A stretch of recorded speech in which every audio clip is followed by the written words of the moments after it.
Do you want your wildlife photos to go from this to this?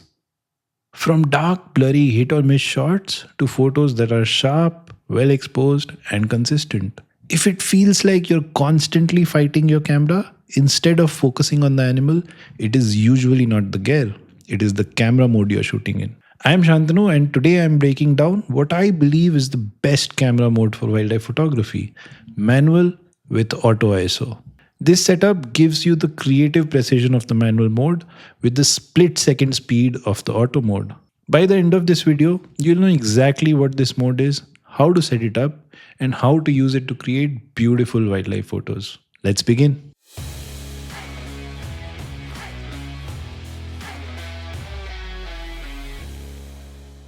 So what exactly is manual with auto ISO?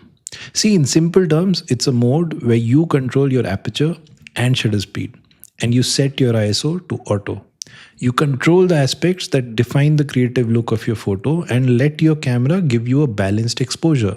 It is the precision of manual mode with the speed of the auto mode.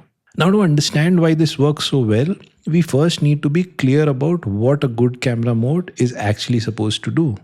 And in my view, a great camera mode only needs to do two things. First, it should give full creative control to the photographer. And second, it should make things as simple as possible in the field. If a mode hits both of those marks, it becomes the winner. Now, when we talk about creative control, it really comes down to just two settings: your aperture and your shutter speed. Think about it. Aperture controls your depth of field. It decides whether the entire scene is in focus or whether your subject pops against a beautiful blurry background. I would never be comfortable letting a camera make that creative choice for me. And then you have shutter speed. Shutter speed decides how sharp your subject is going to be. It is the difference between a bird frozen midair or a blurry mess. Again, I would not want the camera deciding whether my subject is sharp or not. These two settings define the look and feel of your photograph. Almost every creative decision you make comes down to these two settings. So naturally, a good camera mode must give you direct control over them. And that leads to an even more important question. What is the stuff you do not need to control? The answer is simple: ISO. See, unlike the other two, ISO does not affect your depth of field, it does not affect how you capture motion, and it does not change the look of the image in a creative way. ISO is simply a brightness knob. Once you have chosen your aperture and your shutter speed, those two settings bring in a fixed amount of light. And now if that light is not enough for a balanced exposure, ISO just fills the gap. So why spend your time chasing an ISO dial? I would much rather focus on getting my aperture and shutter speed right, the things that actually define the photograph, and let the camera handle the brightness. And frankly, letting the camera handle the ISO gives you a huge advantage. When the camera handles ISO automatically, you almost always get a reliable baseline exposure, even if the light conditions are changing constantly. You remove the headache of managing one extra setting. And now you can stay locked into the moment while the camera handles the adjustments quietly in the background. And that is why manual plus auto ISO is so powerful. See, it doesn't take away any creative control from you, but it also gives you more bandwidth to control those settings by automatically handling the ISO. So that was a simple theory of how it works. But why is this specifically the best choice for a wildlife photographer? See, in the wild, the rules of the game are different. You're dealing with unpredictable subjects and light that you cannot control. And that is where this mode stops being a cool feature and starts becoming a necessity. The single biggest advantage of this mode is how effortlessly it handles changing light. See, in the wild, light is never consistent. An animal can move from open sunlight into shade, from a forest clearing into a dense cover, sometimes just in a matter of seconds. With manual plus auto ISO, you don't have to react to those light changes at all. Your camera automatically adjusts ISO in the background, keeping the exposure usable, while your settings stay exactly where you want them. So instead of constantly chasing exposure, you're free to stay locked into the moment, even as the light keeps changing around you. But don't just take my word for it. Let me show this to you with a real world test. I'm standing here on my balcony in open sunlight, I have fixed my aperture and my shutter speed, and I'm not going to touch them. Now look at what happens when I change the scene. As I move inside the house, watch the ISO value on the screen closely.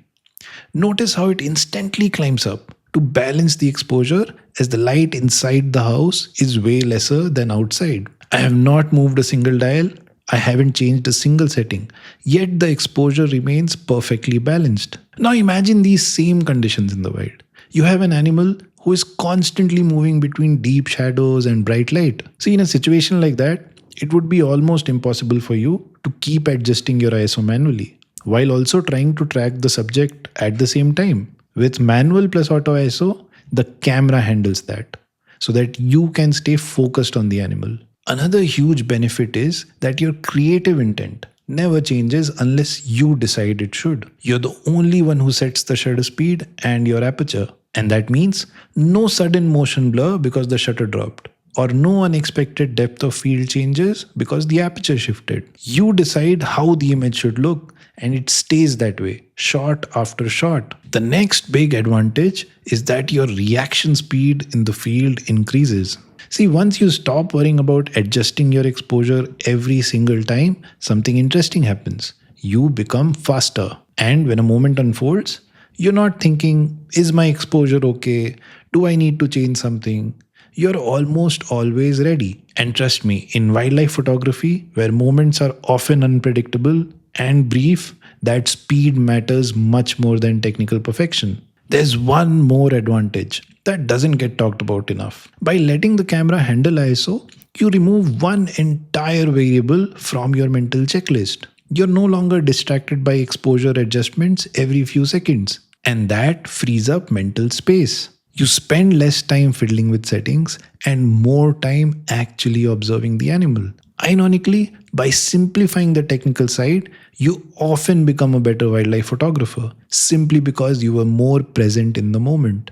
Now, at this point, there are usually two main concerns that always come up whenever I talk about manual with auto ISO. The first is a fear of losing control. The idea that the camera is just picking a random ISO value. And the second is the fear of noise, that the camera will push the ISO so high that it ruins the image. Let's address the first one. Is auto ISO random? The short answer is no. See, the camera isn't randomly choosing ISO on its own. The ISO value your camera selects is a direct consequence of the shutter speed and aperture you've already chosen. Let me show this to you. See, this right here is what you call the exposure meter. It simply tells you whether the scene is too dark, too bright, or well exposed. If it's on the negative side, the scene is too dark. If it moves to the positive side, the scene is too bright. And when it sits at 0, the scene is well exposed. Now, right now, my camera is in manual with auto ISO. So whenever the light changes, my camera adjusts ISO to keep this meter at 0 so that I always get a well exposed image. At the moment, my aperture is set to 6.3 and my shutter speed is set to 1/80. And based on these two settings, my camera has chosen an ISO of 10,000. Now watch what happens when I open up the aperture. You see how as I decrease the f number, the ISO dropped as well? As I increase the aperture, more light enters the camera. The scene should have become too bright. But the camera responds by dropping the ISO to maintain the right exposure. So you see, even in auto ISO, you are actually the one in control. When you change your aperture or shutter speed, you're literally telling the ISO where to go. And the exact same thing happens with shutter speed. If I keep the aperture fixed and increase the shutter speed, less light enters the camera. So ISO increases. If I slow the shutter down, more light enters and ISO decreases. What's really happening here is very simple. Through the shutter speed and the aperture, I am deciding how much light enters the camera. And that directly decides how much ISO the camera needs to set to get a well exposed image. So auto ISO doesn't actually take any control away from you. You're still deciding the ISO, just indirectly. Now that leads us to the second concern. Even though I am fully in control, what if my ISO goes really high? Now this concern is very valid but you have to understand why it happens. This usually happens in low light conditions. See, in low light conditions, there simply isn't enough light around. Even at the widest aperture, the camera might not get enough light. And on top of that, if you choose a high shutter speed to freeze action, the light entering the camera reduces further. In these situations, yes, the camera will push ISO higher to compensate for the lack of light. And that's where the noise comes in. See, ISO doesn't physically bring in more light. It's just digital gain. It only amplifies brightness and that leads to noise in the image. But here's the key thing to remember. Without that high ISO, you would either get a severely underexposed photo or a blurred one. And both of these are worse than a photo with some noise. Always remember, you can fix noise in post processing. You cannot fix motion blur. Now, even though I am okay with high ISO, I know a lot of you might not be, and that's fine.